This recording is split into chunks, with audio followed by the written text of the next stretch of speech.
16ই December মহান বিজয় দিবসের আগে উৎসবের আমেজে মুখর হয়ে ওঠে যশোরের ফুলের বাজার। ফুলের রাজধানী হিসেবে খ্যাত যশোরের ঝিকরগাছা উপজেলার গদখালি এলাকায় জমজমাট ফুল বেচাকেনা চলছে।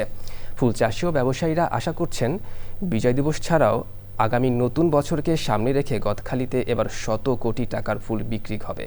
যশোর প্রতিনিধি আকরামুজ্জামানের তথ্য, ভিডিওচিত্রে আল মুকসিদের রিপোর্ট।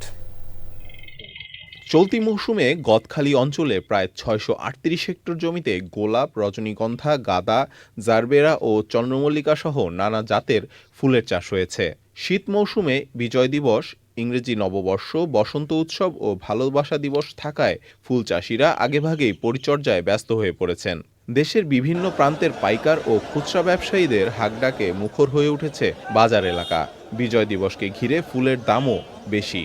প্রত্যেকটা ফুলই আমরা যত্ন সহকারে করছি এবং সামনে বেশ কটা অনুষ্ঠান আছে। বর্তমানে এখন ফুলি বাজার ভালো আছে আল্লাহর রহমতে। এখন ফুলি বাজার এখনো ভালো আছে আল্লাহর রহমতে। দিন যত যাবে তত ফুল বাজার ভালো যাবে। 1200 টাকা 1300 টাকা সব বিক্রি হচ্ছে।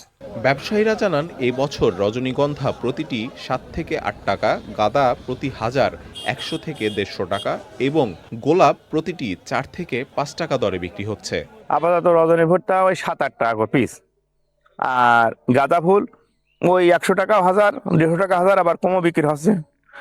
আর গোলাপ 4 থেকে 5 টাকা বিক্রি হচ্ছে।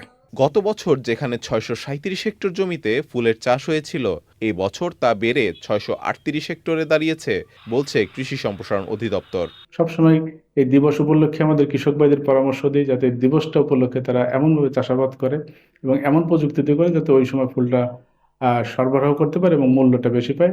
চলতি মৌসুমে প্রায় 122 কোটি টাকার ফুল বিক্রির আশা করছেন সংশ্লিষ্টরা।